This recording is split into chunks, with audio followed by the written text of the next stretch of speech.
Now, on the topic of safety, specifically for the SSR4 Mark II, let's talk about the BB retention thing, because it's super important that you know these things. Now, we have the BB retention O-ring installed. More on that in a different video. What this will do is that when I put the magazine in, it will keep the BBs in there. Let's demonstrate. Now you can see that in the chamber there is no BBs right now.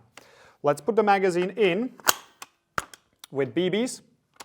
I will remove it. One BB will fall out, but the rest will actually stay there. As you can see, the BB retention is doing its thing and there are still BBs on the inside. What does that mean for a safety? With most replicas, the BBs will just fall out. You can just shoot a couple of times in the dirt and the replica will be safe. Now with this one, there is a few BBs in there, and if you shoot like so in the dirt after removing the magazine, it doesn't mean that it will clear out the BBs. What you need to do is to turn it upside down to use the gravity and shoot a couple of times until you see no BBs in there. Alternatively, what you can try to do is to just shake them out, but as you can see, the BB retention is rather strong, so this is not really easy. So this will be your way. No matter what, if you want to make it 100% safe, if you are using the BB retention thing, you have to visually inspect